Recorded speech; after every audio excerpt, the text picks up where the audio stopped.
जेणे अनुरता जीर्ण वयण जे करेंति भावेण अमला असंकलिठा ते हुंति परित संसारी। बोलिए भगवान महावीर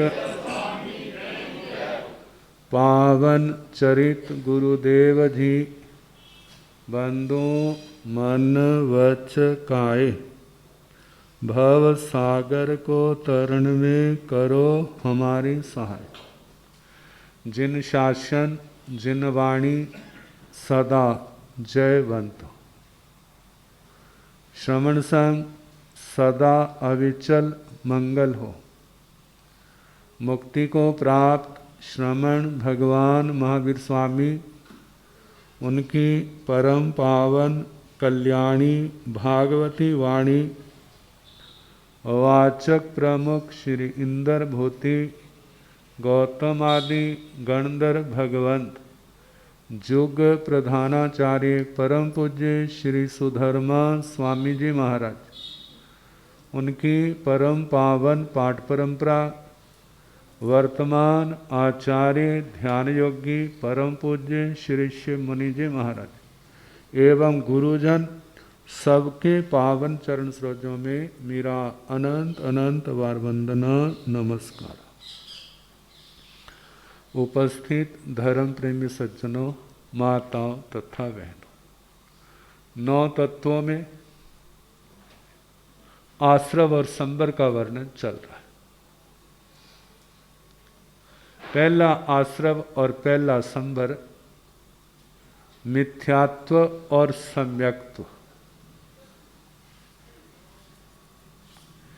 एक तो अविद्या और सच की परिभाषा वह है जो संप्रदायों के अंदर रह के की जाती है। संप्रदायों के अंदर रह करके की जाती है तो वहां तो सबकी परिभाषाएं क्या होंगी, अलग अलग होंगी। कोई कुछ कहेगा कोई कुछ कहेगा, लेकिन एक वह परिभाषा जो दिमाग में बैठती। अविद्या कल बताया था, शरीर और आत्मा को एक मानना। क्या मानना? शरीर आत्मा क्या है? एक है। जो अज्ञानता है, दोनों एक नहीं है। एक जैसे लगते हैं, जैसे ईख होती है ना, और एक उसका रस होता है। रस अलग कर देते हैं और उसका निसार भाग अलग कर दे।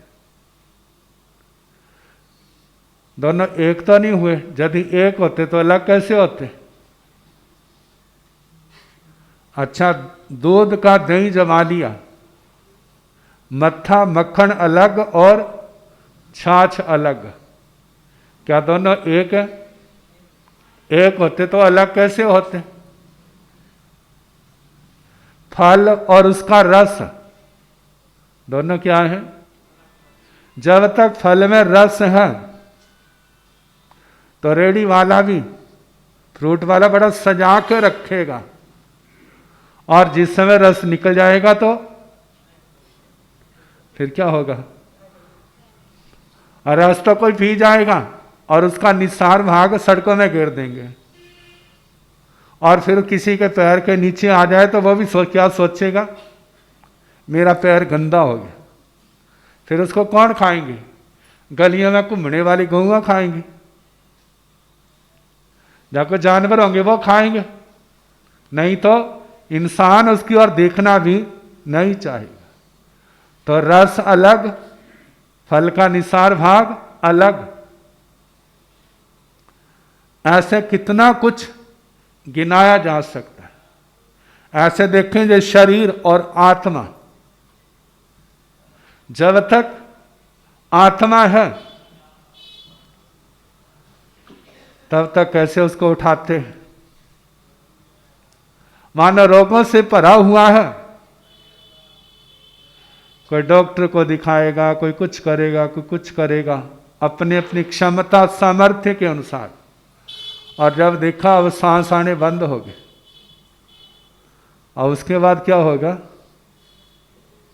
उठा करके उसको कोई शमशान भूमि में जलाने के लिए कोई जमीन में दफना देगा। ऐसा क्यों?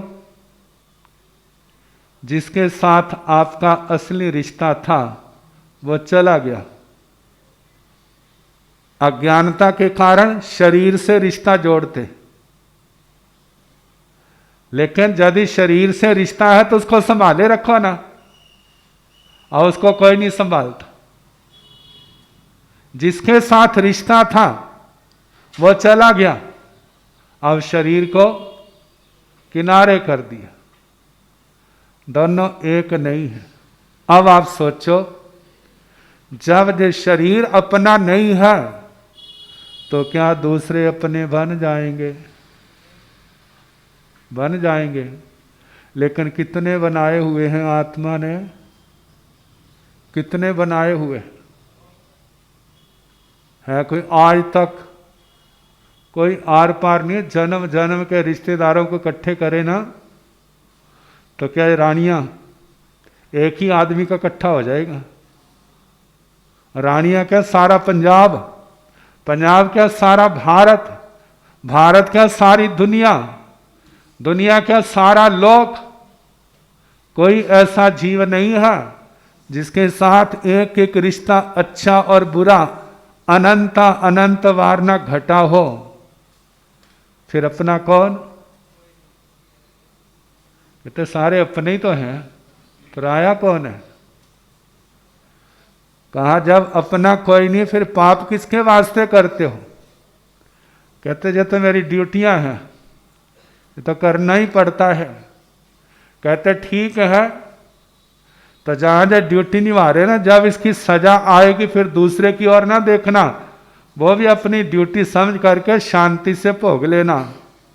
लेकिन वह शांति से भोगी नहीं जाती, फिर उस समय चिल्लाते हैं मैंने इनके वास्ते इतना कुछ किया, मैंने जे किया, मैंने जे किया, और आज सारे छोड़ गए। क्या कोई नई बात थोड़ी है? क्या कोई नई बात है? ये तो अनादिकाल से घट रहा है। कहते इस चक्कर में पड़े हो तो ये सब कुछ सहना होगा, और यदि नहीं सह सकते तो इस चक्कर से बाहर क्या करो? चक्कर से बाहर निकलना पड़ेगा। कहो हमारा कोई नहीं, हम किसी का नहीं, चलो। जैसे नमीराज ऋषि जी क्या हो गए?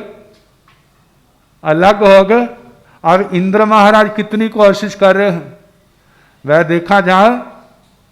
इंद्र महाराज अंतःकरण से वो नहीं चाहते कि जो घर के अंदर रहे, लेकिन उन्होंने दूसरों का मुंह बंद कराने के लिए जो ऐसी आत्मा है ऐसा वरना चाहिए, और ये झूठे नहीं है, ये क्या है? सच्चे है। ऐसा विराग होना चाहिए, और ऐसे विरागी ही जब इस मार्ग पर बढ़ते हैं तो अपने लक्ष्य पर पहुंच जाते हैं। ऐसी दृढ़ता होनी चाहिए, इतना वैराग होना चाहिए, इतना ज्ञान होना चाहिए, और उनका संवाद ही हमारे तुम्हारे जैसों के लिए एक आदर्श बन गया है। हम उनका बार बार चिंतन करें, श्रवण करें, और अपनी भावना बनाएं। दुनिया का सच तो यही है, अब इसको अपनाना है, इसको पहचाना है, और इसके अनुसार चलने का अभ्यास करना है। तो अविद्या पहली बात, ये आत्मा और शरीर दोनों क्या है?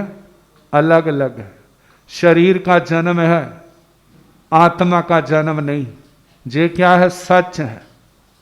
और इनको एक मानना, आत्मा जन्मती है, मरती है, खत्म हो जाती, ये क्या? अविद्या, मिथ्यात्व, अज्ञान। अगली बात, संसार के सुखों को सुख मानना। संसार के सुखों को सुख मानना, और इनको पाने के लिए कितने अनर्थ करते हैं, कितने पाप करते हैं। दुनिया में जितने भी पाप हो रहे हैं आखिर उसके पीछे कौन सा तत्व काम कर रहा है? यही है ना कि हमारे पास सुख ज्यादा होंगे, हम सुखी हो जाएंगे। लेकिन जन्म से जन्म बीत गए हैं, आत्मा आज तक भी सुखी नहीं हुआ। पूछो वाला कौन सुखी है? वाला है कोई सुखी? तभी तक सुखी जब तक पेट भरा हुआ है। जब पेट खाली हो जाएगा तो फिर ऐसे जब तक घर के अंदर सामान भरा है तब तक मस्त रहेंगे, और जिस समय घर का सामान खत्म हो जाएगा, यदि ना पूरा हुआ तो इस जीव में और पशुओं में कोई अंतर नहीं होगा। जैसे पशु है, भूख लगने पर किसी को मारना भी पड़े तो मार भी देगा, हिंसक जानवर है। ऐसे जे इंसान भी भूख का मारा हुआ व्यक्ति क्या नहीं कर देता? फिर वह कुछ भी गिनता नहीं है। जैसे भी हो, मेरे को क्या होना चाहिए? मेरे को भोजन मिले, मेरे को जो जो चाहना है वो मिलना चाहिए। उसके लिए अनर्थ कितने कर जाता है। जितनी दुनिया के अंदर अराजकता है उसके पीछे क्या है? ये तृष्णा ही तो है, अज्ञानता है। कहा जे जितने सुख है, ये सारे सुख नहीं है, ये दुखों के साधन है। कितने लोग इस चक्कर में फंस जाते हैं।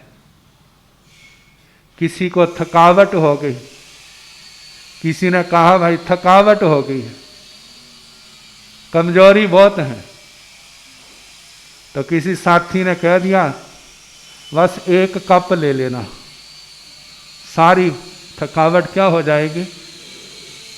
दूर हो जाएगी। और उसके कहने में आ गया और उसको लगा बिल्कुल ठीक कहा है, बड़ी अच्छी दवाई है, सब कुछ भूल गया। जैसे मानो जवानी आ गई हूं। आखिर उसका कितनी देर असर रहना था? 2-4 घंटे नींद आ गई, और सुबह जब उठे तो वो कमजोरी फिर आ गई।